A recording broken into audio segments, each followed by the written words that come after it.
नमस्कार, माझं नाव आहे श्वेता पवार आणि आपण इंट्रोडक्शन नंतरचं आज पहिलं लेक्चर बघणार आहोत. Lecture number 1, mathematical reasoning and aptitude.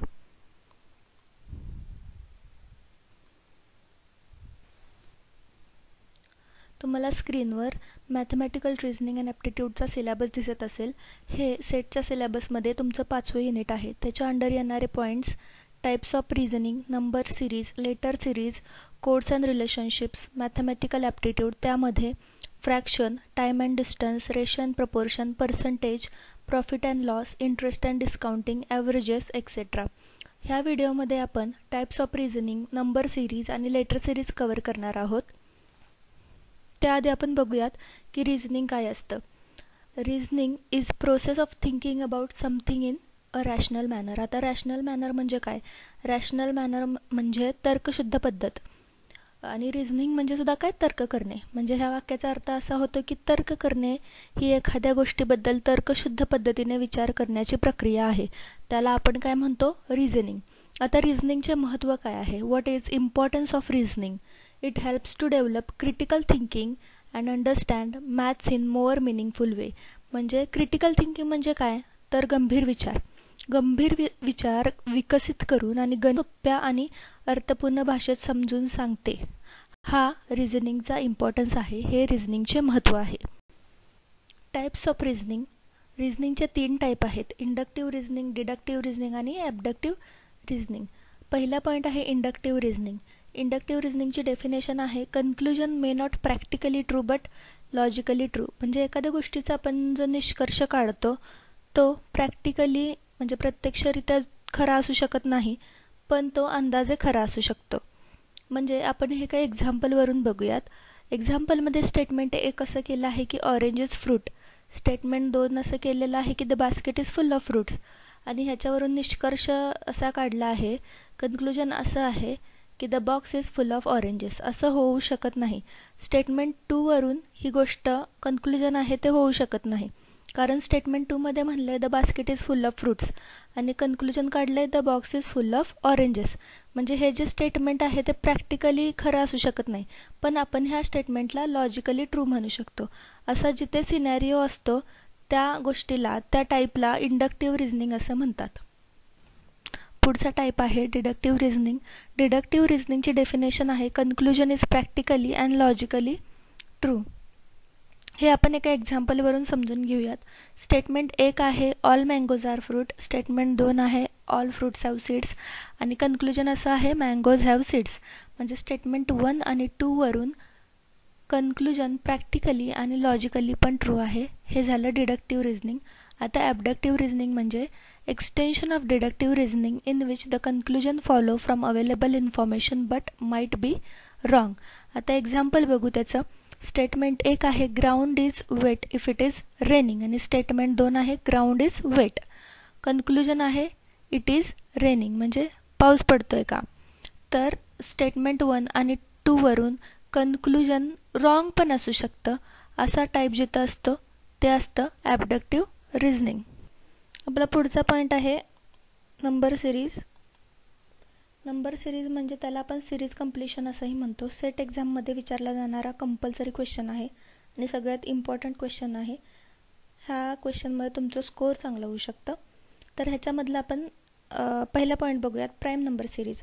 Prime number म्हणजे काय? तर मूळ संख्या. मूळ संख्या म्हणजे अशी संख्या ज्या संख्येला 1 ने आणि स्वतः त्या संख्येने भाग जातो त्याला आपण म्हणतो प्राईम नंबर. आता त्याचं एक्झाम्पल आपण बघूयात. पहिलं एक्झाम्पलमध्ये एक सिरीज दिलेली आहे नंबरची. त्यामध्ये आहे 2, 3, 5, 7, 11, 13, 17 आणि 17 नंतर ब्लँक स्पेस आहे. तो स्पेस आपल्याला फाइंड आउट करायचा आहे, म्हणजे मिसिंग नंबर फाइंड करायचा आहे. तर आता आपण ऑप्शन्स बघूयात. पहिला ऑप्शन आहे ए 15. 15 तर असू शकत नाही. 17 पण असू शकत नाही, कारण 17 हा सिरीजमध्ये ऑलरेडी दिलेला आहे. आणि 18 ऑप्शन नंबर सी 18. 18 पण असू शकत नाही, कारण 18ला 6 ने 3 ने 9 ने भाग जातो.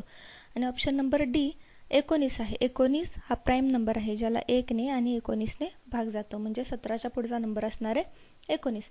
आता पुढचा क्वेश्चन बघूयात. 2, 5, 11, 17, 23, 31. 31 नंतरचा नंबर आपल्याला फाइंड करायचा आहे. आता ऑप्शन्स चेक करूयात. ऑप्शन नंबर ए आहे 33. 33ला 3 ने आणि 11 ने पण भाग जातोय, त्याच्यामुळे हे असू शकत नाही. ऑप्शन नंबर बी आहे 37. 37ला 1ने आणि 37नेच भाग जातो, म्हणून ऑप्शन नंबर बी हा करेक्ट ऑप्शन असणार आहे.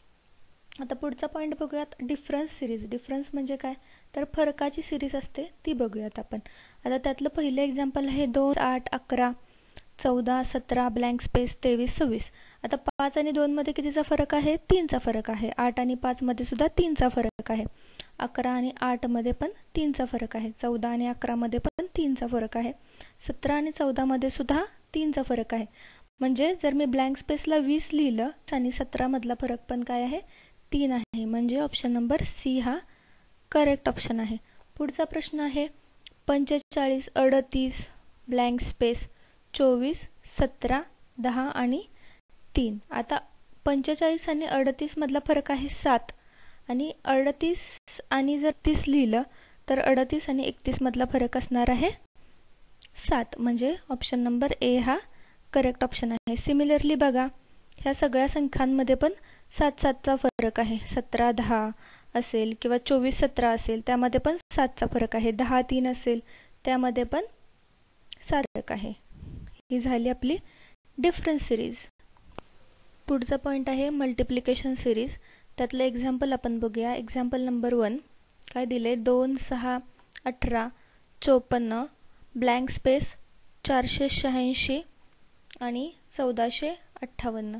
तर आपण आता 2 गुणिले जर 3 केलं तर आपल्याला पुढची संख्या मिळणार आहे. म्हणजे इफ 2 मल्टिप्लाइड बाय 3 देन आपल्याला 6 मिळणार आहे. 6 गुणिले 3 18 मिळणार आहे. 18 गुणिले 3 54 मिळणार आहे आणि 54 गुणिले 3 जर केलं आपण तर आपल्याला 162 मिळणार आहे. मग 162 गुणिले 3 केलं तर 486 मिळणार आहे. 486 गुणिले 3 केलं तर 1458 मिळणार आहे. म्हणजे आपला ऑप्शन नंबर सी हा करेक्ट ऑप्शन आहे. पुढचं एक्झाम्पल आहे 3, 12, 48, ब्लँक स्पेस 768 आणि 3072. जर आता 3 गुणिले 4 केलं तर काय मिळणार आहे, 12. 12 गुणिले 4 केलं तर मिळणार आहे 48. 48 गुणिले जर मी 4 केलं तर मला मिळणार आहे 192. मी 192 गुणिले 4 केलं तर 768 मिळेल. 768 गुणिले 4 केलं तर 3072 मिळेल. म्हणजे आपला ऑप्शन नंबर ए हा करेक्ट ऑप्शन असणार आहे. नंतर पुढची बघूयात आपण डिव्हिजन सिरीज. डिव्हिजन सिरीजमधलं एक्झाम्पल बघू आपण. 720, 120, 24, 6 आणि 1. जर 720 डिवाइड बाय 6 केलं तर मिळणार आहे 120. नंतर 120 डिवाइड बाय 5 केलं तर मिळणार आहे 24. 24 डिवाइड बाय 4 केलं तर मिळणार आहे 6. 6 डिवायडेड बाय जर मी 3 केलं तर मिळणार आहे 2 आणि 2 डिवायडेड बाय 2 केलं तर मिळणार आहे 1. म्हणजे माझा ऑप्शन काय असणार आहे, ऑप्शन नंबर बी करेक्ट असणार आहे. आता ह्या सिरीजमध्ये बघा, डिव्हिजन सिरीजमध्ये म्हणजे एक एक नंबर रिड्यूस झालाय. 720ला 6ने डिवाइड केलं तर काय मिळाले 120. 120ला 5ने डिवाइड केल्यानंतर मिळाले 24. 24ला जर 4ने डिवाइड केलं तर मिळाले 6 आणि 6ला जर 3ने डिवाइड केलं तर मिळाले 2 आणि 2ला 2ने डिवाइड केलं तर मिळालं आहे 1. म्हणजे ऑप्शन नंबर बी हा करेक्ट ऑप्शन आहे. पुढचं आहे एन स्क्वेअर सिरीज. इथे एन बरोबर 1, 2, 3, 4, 5 आणि 16 असे नंबर असतात. तर एन स्क्वेअर सिरीजमधलं एक्झाम्पल आहे, सिरीज दिलेले आहे 1, 4, 9, 16, 25, 36, ब्लँक स्पेस 64. तर 1चा स्क्वेअर असतो 1, 2चा 4, 3चा 9, 4चा 16, 5चा 25, 6चा 36, ब्लँक स्पेस आहे तो ब्लँक स्पेसच्या जागी येणार आहे 7चा स्क्वेअर म्हणजे 49 आणि पुढचा जो आहे 8चा स्क्वेअर तो 64. म्हणजे आपला ऑप्शन नंबर डी हा करेक्ट ऑप्शन असणार आहे. ऑप्शन नंबर डी इज 49 म्हणजे 49 हा 7चा स्क्वेअर असणार आहे. तर पुढची आहे N cube series. N cube सिरीजमध्ये पण आपल्याला एक सिरीज दिलेली आहे एक्झाम्पलमध्ये 1, 8, 27, 64, 125, 216 आणि ब्लँक स्पेस. आता 1चा क्यूब 1, 2चा 8, 3चा 27, 4चा 64, 5चा 125, 6चा 216 आणि 7चा असणार आहे 343. म्हणजे ऑप्शन नंबर बी हा आपला करेक्ट ऑप्शन असणार आहे. पुढची सिरीज आहे एन स्क्वेअर मायनस 1 सिरीज. आता एन स्क्वेअर मायनस 1 सिरीजच्या उजव्या बाजूला तुम्हाला दिलेलं आहे n² - 1 सिरीजचं. जर 1² - 1 केलं तर 0 मिळणार आहे, 2² - 1 केलं तर 3 मिळणार आहे, 3² - 1 केलं तर 8 मिळणार आहे, 4² - 1 केलं तर 15 मिळणार आहे, 5² - 1 केलं तर 24 मिळणार आहे, 6² - 1 जर केलं तर 35 मिळणार आहे, 7² - 1 केलं तर 48 मिळणार आहे, 8² - 1 जर केलं तर 63 मिळणार आहे आणि 9² - 1 जर केलं तर 80 मिळणार आहे. म्हणजे आपला ऑप्शन नंबर ए हा करेक्ट ऑप्शन असणार आहे. आपली पुढची सिरीज आहे n² + 1 सिरीज. ही n² - 1 सारखीच आहे, फक्त प्लस मायनसचा डिफरन्स आहे. आता आपण एक्झाम्पलकडे जाऊयात. एक्झाम्पल आहे 2, 5, 10, 17, 26, 37 ब्लँक स्पेस आणि 65. n² - 1 सारख्या प्रोसिजरनं जर गेलो तर काय मिळणार आहे आपल्याला, x² + 1 = 2. नंतर 2² + 1 मिळणार आहे 5, 3² + 1 मिळणार आहे 10, नंतर 4² + 1 17, 5² + 1 26, 6² + 1 37, 7² + 1 मिळणार आहे 50. म्हणजे इथं ऑप्शन नंबर ए हा आपला करेक्ट ऑप्शन असणार आहे. आता हे झाले टाईप सिरीजचे. आता इम्पॉर्टंट पॉईंट कुठले आहेत तर you have to check following possibilities. म्हणजे जसा तुम्ही क्वेश्चन बघाल सेटच्या एक्झाममध्ये तर तुम्हाला पुढच्या पॉसिबिलिटीज चेक केल्या पाहिजेत. तर ह्या कुठल्या आहेत की पहिल्यांदा बघायचं ती प्राईम नंबरची सिरीज आहे का, नसेल तर डिफरन्स सिरीज आहे का बघायचं, त्यानंतर मल्टिप्लिकेशन सिरीज आहे का बघायचं, डिव्हिजन आहे का बघायचं, n² n³ n² - 1 आणि n² + 1 ह्या सगळ्या पॉसिबिलिटीज चेक केल्यानंतर तुम्हाला कुठल्या तरी एका टाईपचा क्वेश्चन पेपरमध्ये दिसणारच आहे. त्याच्यामुळं पॉसिबिलिटीज चेक करणं खूप महत्त्वाचं आहे आणि ह्या पॉसिबिलिटीज चेक केल्यानंतर तुम्हाला यातला 100% क्वेश्चन सुटणार आहे. हे झालं अबाउट नंबर सिरीज. पुढचे आहे लेटर सिरीज. आता तुम्हाला स्क्रीनवर अल्फाबेट्स दिसत असतील. a = 1, b = 2, c = 3, d = 4, e = 5, f = 6, g = 7, h = 8, i = 9 and so on.